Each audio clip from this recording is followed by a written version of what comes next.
Hello guys. இப்போ நம்ம எங்கே வந்திருக்கோம்னு பார்த்தீங்களா, என் ஃப்ரெண்டோட அண்ணனுக்கு கல்யாணம். அதுக்காண்டி வந்திருக்கோம். முஸ்லீம் கல்யாணம், நிக்கான்னு சொல்லுவாங்க. வந்து உட்காந்தாச்சு. வாழை இலையை போட்டு தண்ணியை தொளிச்சுட்டு உட்காந்தாச்சு. இன்னும் பிரியாணி கொண்டு வந்த பாடம் இல்லை.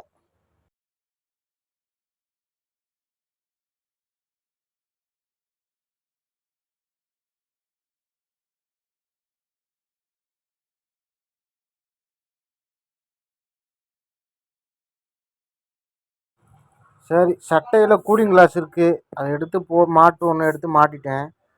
மாற்றிட்டு இங்கிட்டு இங்கிட்டும் பார்த்தேன். சும்மா ராஜா பஹ்ரூத் பாய் இருக்கா போட்டு இங்கிட்டு இங்கிட்டு திரும்பி பார்த்தேங்க. பார்த்துட்டு மீசையை முறுக்கிட்டு உட்காந்துருந்தேன். பிரியாணி கொண்டு வாங்கடான்னு உட்காந்துருந்தேன். கடைசி வரையும் கொண்டே வரல. பொறுத்துக்கிட்டே இருந்தேன்.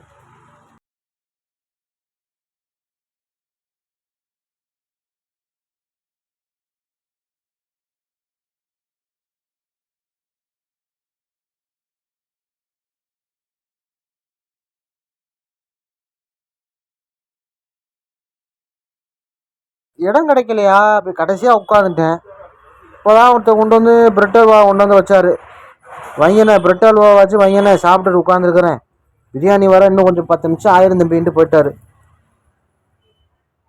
அதோட உட்காந்துக்கிட்டு இருந்தேன். அப்புறம் ஒரு பாய் கொண்டு வந்து பிரியாணி வச்சாருங்க, நல்லா பீஸோட. சும்மா மணத்து கிடந்துச்சுங்க. நெய் ஊற்றி நல்லா சூப்பராக பண்ணியிருந்தாங்க பிரியாணி. இது மாதிரி ஒரு பிரியாணி நான் சாப்பிட்டேன். நீங்களாம் இது மாதிரி பிரியாணி சாப்பிட்டு யார் யார் சாப்பிட்ருக்கீங்கன்னு சொன்னீங்கன்னா கமெண்டில் அனுப்புங்க. பிரியாணி சூப்பராக இருந்துச்சு. பாசுமதி ரைஸில் பண்ணியிருப்பாங்க போல இருக்கு. நெய் ஊற்றி நல்லா அது ஒரு டேஸ்ட்டாக இருந்துச்சு. ஆனியனு, கத்திரிக்காய் தொக்கு, ஆனியனு எல்லாம் வச்சாங்க. சிக்கனு உட்காந்து ஒரு பிடி பிடிச்சிட்டேன் காய்ஸ்.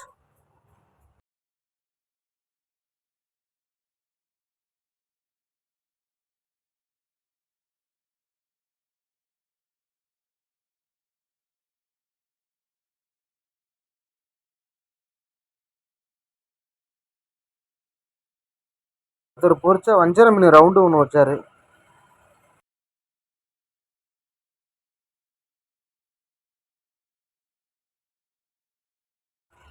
எவ்வளோ நேரம் தான் பார்த்துக்கிட்டே இருக்காருன்னு சோத்தை பனைஞ்சு எடுத்து வாயில் வைக்க ஆரம்பிச்சிட்டேன். கொஞ்சம் கொஞ்சமாக கறி அள்ளி பீஸ் அள்ளி பிரியாணியை வச்சு உள்ளே தள்ள ஆரம்பிச்சிட்டேன்.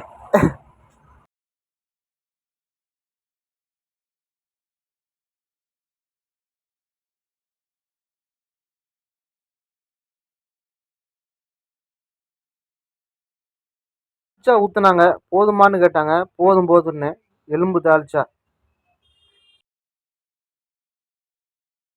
இதை பார்த்தீங்களா, அவிச்ச முட்டை, மசாலா முட்டை.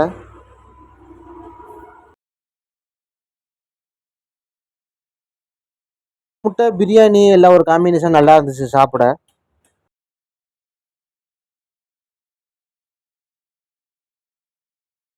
வஞ்சர மீன் எடுத்து ஒரு கடி கடித்தேன். முள்ளு இல்லை, நடுமுள்ளு தான். எடுத்து கடித்து கொஞ்சம் கொஞ்சமாக திங்க ஆரம்பிச்சிட்டேன். பிரியாணியோட வச்சு கொஞ்சம் கொஞ்சமாக உள்ளே போக ஆரம்பிச்சிருச்சு. எலும்பும் கறியும் எல்லாத்தையும் கடித்து திங்க ஆரம்பிச்சிட்டேன் காய்ஸ்.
ஃபைனலாக எல்லாம் சாப்பிட்டு ஐஸ்கிரீம் சாப்பிட போயிட்டேன். அங்கே ஐஸ்கிரீம் கொடுத்துக்கிருந்தாங்க. வெண்ணிலா ஃப்ளேவர் தான். எல்லாருக்கும் ஒரு ஒரு கப்பில் ஐஸ்கிரீம் வாங்கிட்டு இருந்தாங்க. சரி நம்மளும் இடையில ஒரு கப்பை கொண்டு நீட்டுவோம், ஐஸ்கிரீம் வைப்பார் சாப்பிடுவோம். சாப்பிட்டு பீடாவை போட்டு நடைய கட்டுவோன்னு போனேன். சரியான கூட்டம் ஐஸ்கிரீம் வாங்குறது இடத்துல. எப்படியோ முந்தி அடித்து உள்ளே போயிட்டேன் ஐஸ்கிரீம் வாங்குறதுக்கு. எனக்கு ஒரு கப்பு கொடுத்துருங்கன்னு கப்பை எடுத்து உள்ளே கொண்டு நீட்டிட்டேன் ஐஸ்கிரீம் வாங்குறதுக்கு. எனக்கு ஒரு கப்பில் ஐஸ்கிரீம் கொடுத்தாங்க, சாப்பிட்டேன். உள்ளே நீட்டிட்டேன் ஐஸ்கிரீம் கப்பை. சாப்பிட்டு வீட்டுக்கு கிளம்பிட்டேன். ஓகே, அடுத்த ஒரு வீடியோவில் சந்திப்போம். ஓகே, தேங்க்ஸ் ஃபார் வாட்சிங்.